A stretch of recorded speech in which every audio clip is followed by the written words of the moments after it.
Today I'm sharing my thoughts on Between Shades of Grey.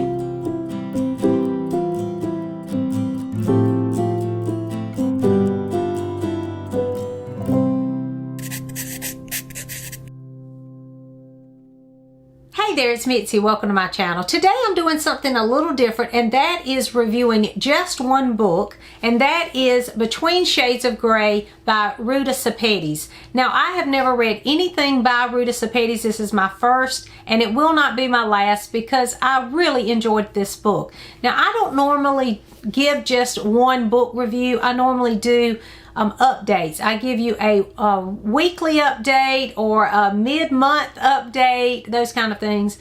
But I really want to concentrate my efforts a little bit on giving you better book reviews. Now, I know they're not the most popular things on BookTube. Book hauls and things like that is what most people want to see, and I want to see those too, so I understand that.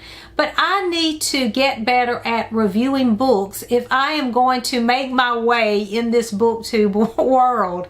I want to get better at really conveying my feelings about a book, and so this will be good practice for me. So just bear with me as I try to do this, and if you can give me any tips on the best way to review a book, because there's certain things I look for in a book review, and so I'm going to try to remember that.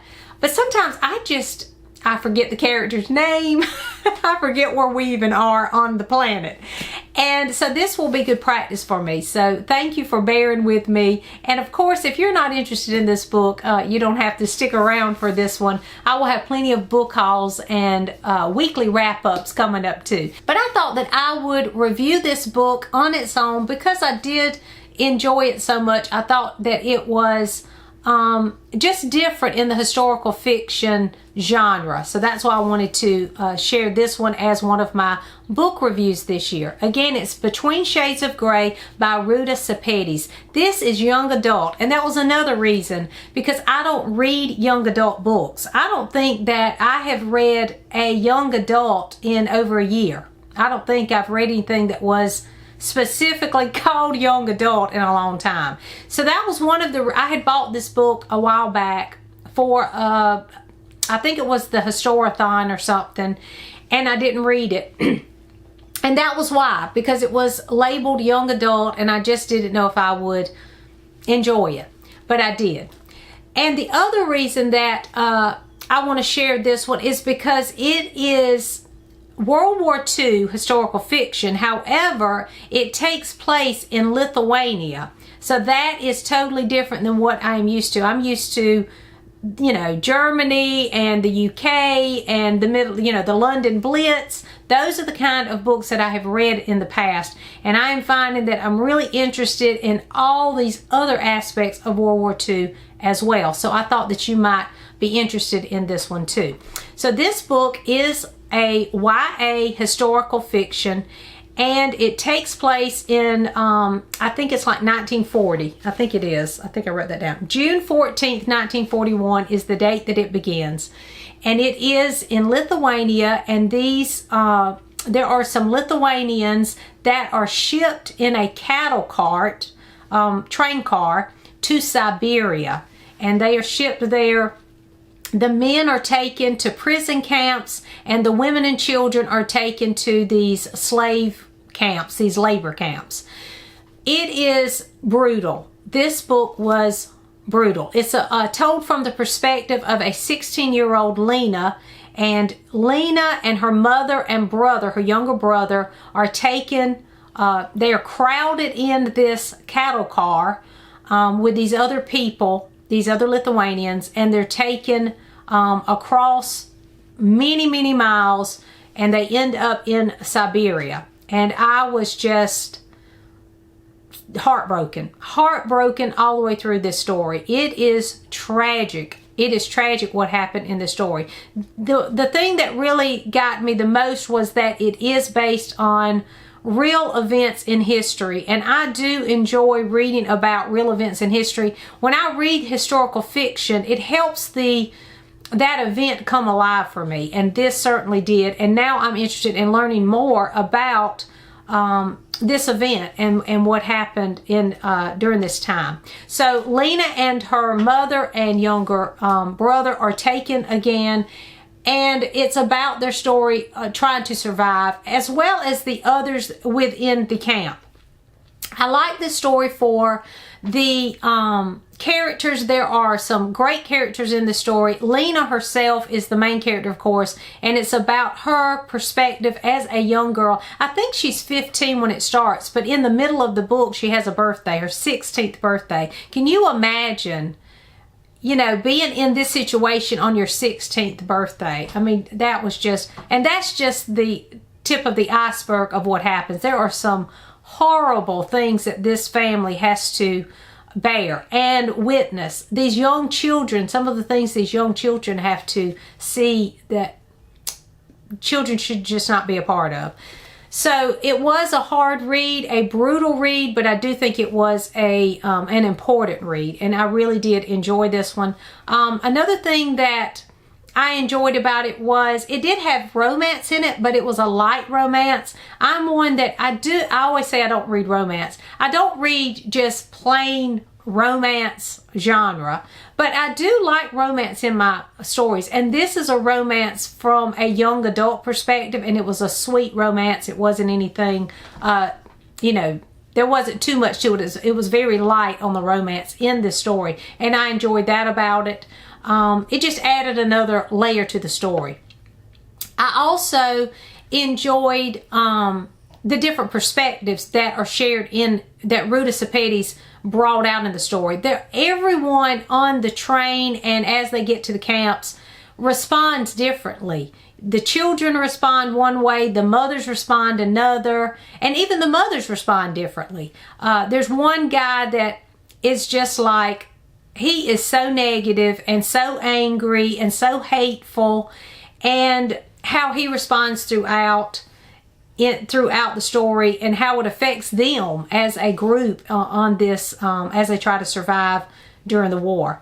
So I did enjoy that about it too, because it made you stop and think about how you would respond. What would it be like for you to be, you know, taken in the middle of the night in your nightgown, thrown on this cattle train and shipped across to who knows where in the bitter cold, the harsh winter that they were trying to survive.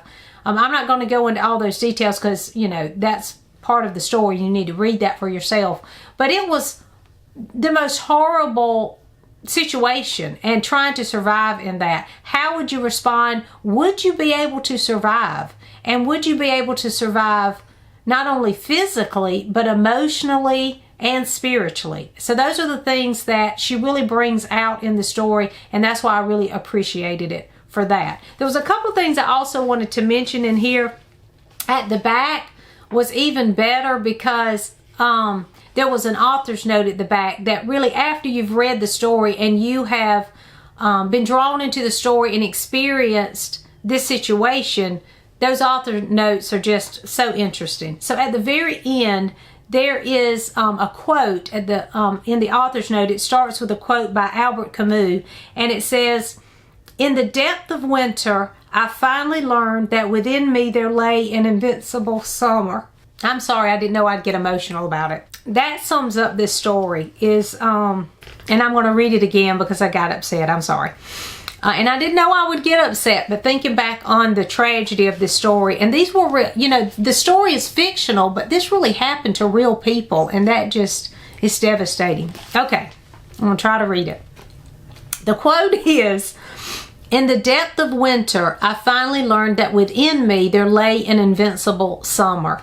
And that just, for me, it captures the essence of this entire story, and that the hope and the hope that they held on to, their faith and hope that they held on to until, you know, so that they could survive this. And, you know, of course, many of them didn't survive, but that they were still clinging to that hope. And so that really captures it for me. At the back in the author's note, it said in 1940, the Soviet Union occupied Lithuania. Shortly thereafter, the Kremlin drafted lists of people considered anti-Soviet who would be executed, sent to prison, or deported into slavery in Siberia.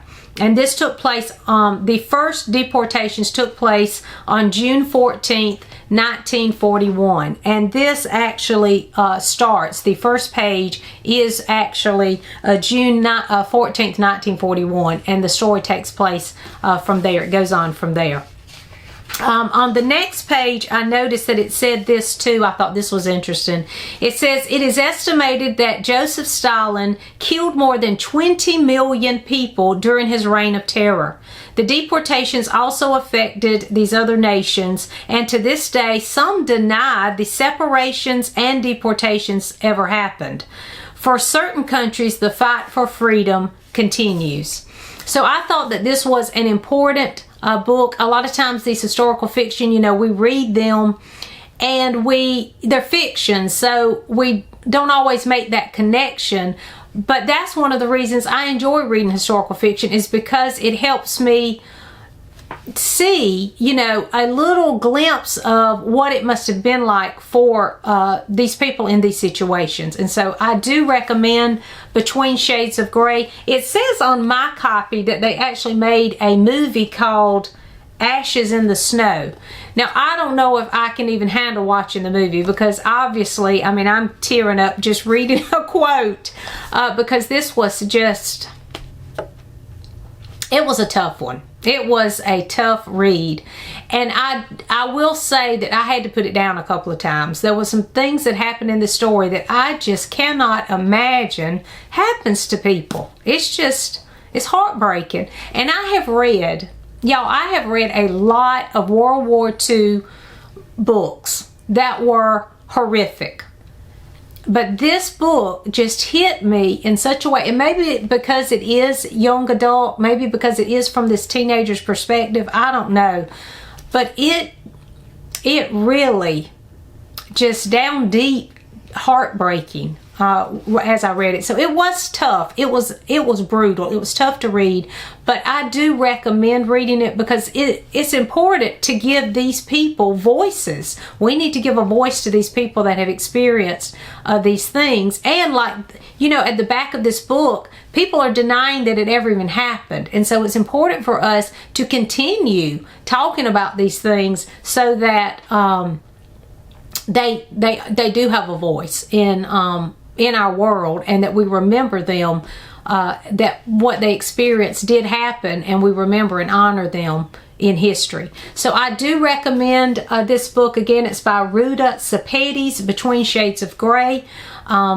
It's not that long. It was like 350 pages, I think. And then the back is, so in my copy, there were some great extras, like some discussion questions if you wanted to use this in a group, like for a book club. This would be a great one, great discussion for a book club. And also some author's notes that were super interesting. And again, it's young adults, so it is not difficult. It was very simplistic. One of the other things I really enjoyed about it was, as you're reading it, you're reading it from this teenage girl's point of view. She would flip back in time and remember certain things about her family during, you know, the happier times. And those things, you know, brought her through and gave her hope for these things that she was facing. So I don't like to say that this was a wonderful book, because wonderful just doesn't seem like the right word for me. It was brutal. It was an important book. Let's just say that it was an important read for me this year, and unforgettable as well. So I do recommend reading Between Shades of Grey if you haven't. Let me know in the comments if you've read this one. Have you read any other historical fiction that has really stuck with you that you'll never forget? Let me know that too. Thanks for watching, and I'll see you soon.